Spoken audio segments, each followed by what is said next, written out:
Sorry Akshay, നമുക്കൊന്ന് ഏറ്റുമുട്ടണ്ടേ? കാണണം. അതെ, അപ്പൊ പറ എങ്ങനെയാണ്? അർജന്റീന. അപ്പൊ അക്ഷയ് കൃത്യമായിട്ട് കളിയല്ല, നമുക്ക് ഓൾറെഡി അറിയാലോ, നമ്മുടെ ഗോൾ കാണിൽ അക്ഷയ് മോഹന്റെ കുറെ അനാലിസിസ് നമ്മൾ കണ്ടിട്ടുണ്ട്. അപ്പൊ അക്ഷയ് പറ. ഒരു ഏകപക്ഷീയ മത്സരമായിരിക്കില്ല, ടൈറ്റ് മത്സരമായിരിക്കും. പക്ഷേ അർജന്റീന മെസ്സിയുടെ ഒരു മാജിക്കില് അർജന്റീന തൂക്കും. മെസ്സി മാജിക് ആണ്. തൂക്കും. ഓക്കെ, അപ്പൊ ഒരു പ്രഡിക്ഷൻ 2-1 അർജന്റീന. 2-1. ആ ഒരു ഗോൾ ആയിരിക്കുന്നത്. ഒരു ഗോള് മെസ്സി, ഒരു ഗോളിൽ ഔട്ടായിരുന്നു. ഇനി സ്പെയിനിന്റെ ഒരു ഗോള് ഒയർ സബാൽ ഒരു സബിൽ അടിക്കും. അങ്ങനെയാണ്. ക്യാമറ എന്ത് പറയുന്നു? ക്യാമറ പറഞ്ഞു. ഹലോ, ആ പറഞ്ഞോ. 90ാമത്തെ മിനിറ്റിലെ അർജന്റീനയ്ക്ക് വേണ്ടി റഫറി ഒരു ഗോൾ അടിക്കാൻ ചാൻസ് ഉണ്ട്.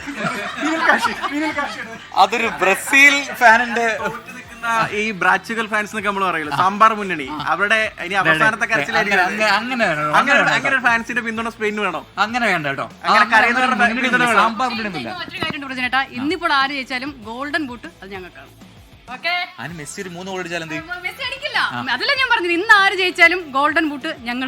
പ്രൊഡ്യൂസറൊക്കെ ഇൻഡിവിജ്വൽ അവാർഡ് വേണ്ട, ഞങ്ങൾക്ക് ആ ട്രോഫി കഴിഞ്ഞ വട്ടം പിടിച്ച് ഞങ്ങൾ നിലനിർത്തും. ഓക്കെ, ഇനി നമ്മുടെ ഓഡിയോ ടീം ഉണ്ട് ഇവിടെ. പറയൂ ജേക്കബ്, എന്താണ് നമ്മുടെ ശരിക്കും കളിയെ കൃത്യമായിട്ട് അനലൈസ് ചെയ്യുന്ന മറ്റുള്ളതാണ് ജേക്കബ് പറ. അപ്പം എന്തായിരിക്കും ഈ ഫൈനൽ എന്ന് പറയുന്നത്? ആരായിരിക്കും കപ്പടിക്കുക? ഞാൻ അർജന്റീനൻ ആരാധകനാണ്, അർജന്റീന. പക്ഷേ ഇന്നത്തെ കളിയുടെ ഒരു നോക്കിക്കഴിഞ്ഞാൽ 60% സ്പെയിനാണ് ചാൻസ്. കൈകൊടു 1-0 ഒയർ സബാൽ. ഓ, എല്ലാം അങ്ങ് എഴുതി വെച്ചിരിക്കുകയാണ്. അതാണ് നമ്മൾക്കും ആൾക്കാരുണ്ട് കൃത്യമായിട്ട് എഴുതി വെച്ചിട്ടുണ്ട്. പക്ഷേ അർജന്റീന ജയിക്കണമെന്നാണ്. അതായത് കഴിഞ്ഞ നമ്മള് സെമിയിൽ കണ്ടപ്പോൾ നമ്മൾ സംസാരിച്ചു. അപ്പൊ സെമിയിൽ ഈ പറയുന്ന പോലെ എംബാപ്പെ കൃത്യമായിട്ട് കൂട്ടി, അതുപോലെ മെസ്സിയെ കൃത്യമായിട്ട് മാർക്ക് ചെയ്യാൻ അതല്ലേ തന്ത്രം ഉണ്ടാവുക. ഈ സ്പെയിനിന്റെ ഡിഫൻസ് കൃത്യമായിട്ട് മെസ്സിയെ പൂട്ടുകയും ചെയ്യും. ഈ ഒരു വിങ് ഓപ്പൺ, അതെ, ഒരു വിങ് അവർ ഓപ്പൺ ആക്കില്ല, സെന്റർ ബോക്സ് പോലും അവർ കവർ ചെയ്യും. അത്രയും പെർഫെക്റ്റ് ഡിഫൻസ് ആണ്. ഡിഫൻസ് ഉണ്ടെങ്കിൽ ടൈറ്റിൽ വിൻ ചെയ്യാൻ പറ്റും. അത് വേണം. അത് അർജന്റീനയ്ക്ക് വളരെ കുറവാണ്. അതെ, അപ്പൊ നമ്മുടെ കുബാർസിയും കൊക്കറയൊക്കെ എടുക്കുന്ന ടീം ഒരു രക്ഷയില്ലാത്ത ടീമാണെന്നാണ് പറയുന്നത്. പ്ലേയില് ഇന്ന് സ്പെയിനാണ് ചാൻസ്. അപ്പം പക്ഷെ ഭാഗ്യം കൊണ്ട് അർജന്റീന അത് മോശമായി പോയിട്ടോ.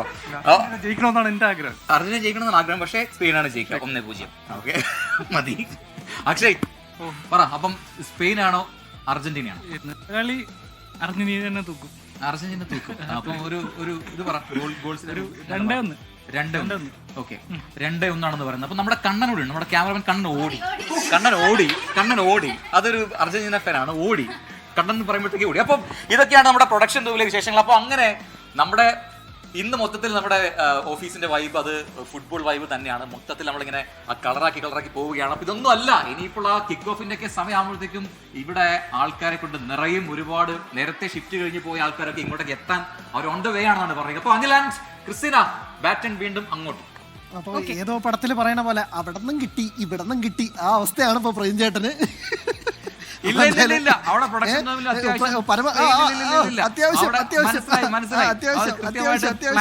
ആൾക്കാരെ സെറ്റ് അമിത് പറഞ്ഞിട്ടുണ്ട്.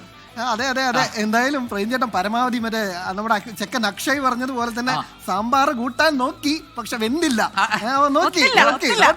സാമ്പാർ പറയില്ല, അനിലിന് മോശം അങ്ങനെയൊക്കെ പറയുന്നത്.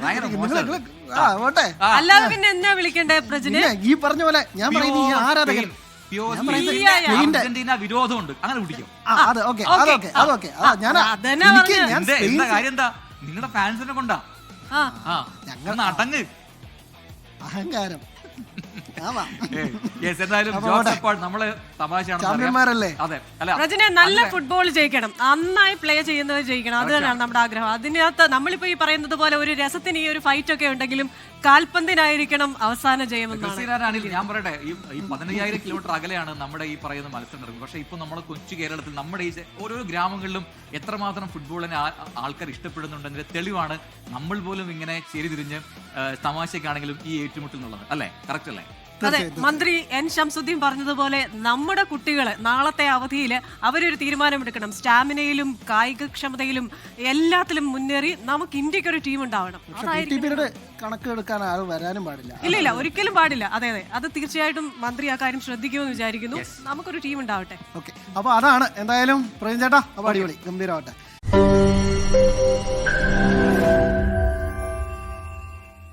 ലോകത്തെവിടെയായാലും ഏത് സമയത്തും 24 വാർത്തകളും ഓഗ്മെന്റഡ് റിയാലിറ്റി പാക്കേജുകളും എക്സ്പ്ലെയിനറുകളും വിശദമായി കാണാൻ ഞങ്ങളുടെ യൂട്യൂബ് ചാനൽ നിങ്ങൾക്ക് സബ്സ്ക്രൈബ് ചെയ്യാം.